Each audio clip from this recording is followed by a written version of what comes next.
Hello, class. I wanted to take some time to go through the cost of production section of your final paper now that you have gone ahead and read Chapter 11. And I want to go over the two elements outlined in the rubric in which you will be evaluated on.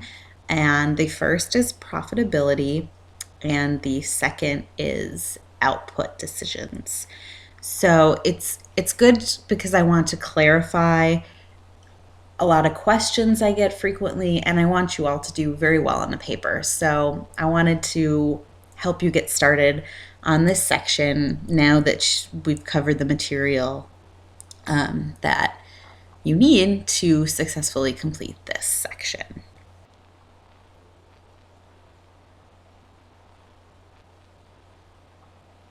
The first question I most commonly get is, I can't find the information I need. Can you help? So I wanted to make sure to go over where some places are that you can find the data. The example I'm going to use here is American Airlines. And the first thing you'll want to do is to locate the income statement for your company on a finance website. There are a lot of different options, but again, the most important thing is tracking down that income statement. So the 15 most popular finance sites include Yahoo Finance, CNN Money, MarketWatch. There are just a whole lot of options you can use. In this case, I'm using Yahoo Finance to take a look at American Airlines. And you can see I've pulled up the income statement, and you can see the cost of revenue is one area we want to look at, and the operating expenses is the other thing we are going to focus on. So once you found the income statement, I just want to alert you to the fact that another great resource will be your own company's website that you're using. Most have an investor relations page, which has a whole lot of information that you need, and may even have some great information. Like you can see here for American Airlines, there is a great summary of the airline that you might want to use for your overview section earlier on in the paper. But even though we're not talking about that in cost of productions, I just thought I'd bring it up while it's there. But in American Airlines case, they have a lot of presentations, and you can download the SEC filings and get way more information than you'll probably want, but there is definitely a lot available. So the company website that you're writing your paper about is an excellent resource to find things you need. In order to write the cost of production section, it's important to understand some key terms. The first really important term you need to understand are variable costs, and these are costs that change as output changes. In terms of the income statement, which we just looked at quickly, you'll see these as the cost of goods sold. In the case of American Airlines, they call it cost of revenue, but these are where you'll find the variable costs. Variable costs are one of the most commonly misunderstood concepts. In the case of American Airlines, we can say fuel is a variable cost, which is true. But a lot of times the reason people think fuel is a variable cost is incorrect. A lot of people say, well, oil prices go up and down, which impacts fuel price and makes it variable. That's true. Oil prices fluctuate and they do impact the price you'll pay for fuel. However, in the context of the cost of production, variable costs are costs that change as output changes. So the reason fuel is a variable cost is because if I'm American Airlines and I add more flights, yes, I'm going to use more fuel in order to fly more. So as the output changes, the cost changes. And so it's important to understand why it is a variable cost, and you will want to get that correct in your paper. Fixed costs are costs that remain constant as output changes. So these are things, no matter how many flights American schedules in a given month, they'll still have to pay their employees' salaries. That doesn't change. They'll still have to pay rent on their corporate headquarters. That doesn't change. So these are fixed costs. And granted, people's salaries can go up and down. So people often will say, oh, they're a variable cost because you might have to pay people more. Well, that's not what we're referring to in this case. It's a fixed cost because it doesn't matter with output changes. The total costs, that's pretty straightforward. It's just fixed costs plus variable costs. So that's the total cost for your firm. One thing it's important to do is to distinguish the short run from the long run.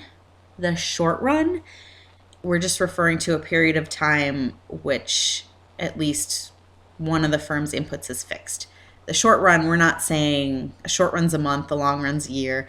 It just depends. What we mean by it is that there are certain things we cannot change in the short run.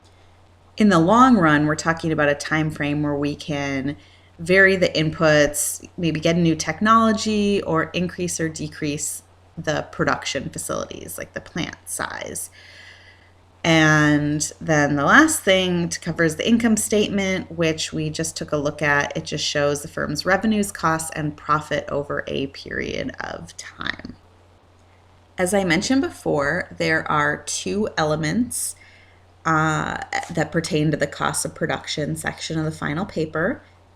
The first we're going to talk about is profitability. To receive any points at all on this element, at a minimum, which means you would score a needs improvement, you would need to analyze the various costs that your firm faces and the trends in those costs over time, meaning how have those costs changed over time. So if you don't do either of those things, you won't even be able to score a needs improvement on this section. You might have noticed that the income statement is a little bit more brief than what you'll need for analyzing the costs, because while you can see the costs and you can see how they've changed over time, it's not real descriptive on what those costs are. So you can see, like I said, cost of revenue, those are your variable costs, but you can go and use all these extra filings your company does, or perhaps some information in the press room that you may find. But here I happen to find a more detailed look at some of the costs. So since I mentioned fuel before, I will just keep discussing that. You can see the difference in fuel between 2014 and 2013, and you can see, fuel went up by quite a bit, our expense for fuel. And in order to discuss it, you really need to say, hey, why did fuel go up so much? I happen to know from my own knowledge that American Airlines and US Airways merged at that time, and so that would raise the fuel. But so again, that's something you could add to your paper to just analyze those costs and how they've changed. Now, you all, I'm sure, want to do better than scoring a needs improvement. So in order to receive a score of proficient, you'll want to explain how profit is affected by the costs. Remember, profit equals revenue minus costs. So if your costs are going up, that can eat into profit. Now, in the next section, we'll talk a little more about fixed and variable, but if your costs of goods sold is going up, that hopefully means your revenue is also going up, because as you sell more of a certain product, you're going to incur more costs. So that actually could have the effect of growing profit if the costs you're incurring is being more than offset by the revenue. So you do have to spend more to make more, and that can be taken account in this section. And I know a lot of you are probably very curious on how to score an exemplary. Some of the things I really like to see in this section are charts or graphs. It's always easier to see what's going on with a picture. So providing the past 5 years is a good guideline of costs of goods sold and operating expenses. It's great in a chart. It would also be a good idea you can even see how they affect profit if you show profit in the same chart and the trends. You can see what's going on with costs and what's going on with profit. And again, an explanation of any observed trends. So that would really be drilling into that fuel example I provided, maybe looking at a few more costs and using some information possibly on the company website or in news you might read about your company on global trends, trends and just anything really that relates, and how that might be affecting the costs of production for your particular firm. So you really want to find some concrete examples to support the claims you're making about what is impacting the costs of production for your firm. The second critical element in the cost of production section is output decisions. So at a minimum, in order to score a needs improvement, you will need to attempt to apply the concepts of fixed and variable costs to your firm, and then you need to say how these costs inform output decisions. So, in other words, if you at least try this section and try to apply fixed and variable costs, you will receive some points, and you will score a needs improvement. If you just completely skip it, it's going to be a 0 on this element, which will hurt your overall score. I imagine most of you want to do better than needs improvement. So in order to get a score of proficient, you need to correctly apply the concepts of fixed and variable costs. And what I mean by that is, like I stated with the fuel before, people say, oh, it's a variable cost because oil goes up and down. Well, no, that's not applying it correctly. You want to make sure you relate your cost of goods sold to your variable costs because, and this is the second part of it, how they inform output decisions, right? Your output decisions are going to affect your variable costs, but not your fixed costs.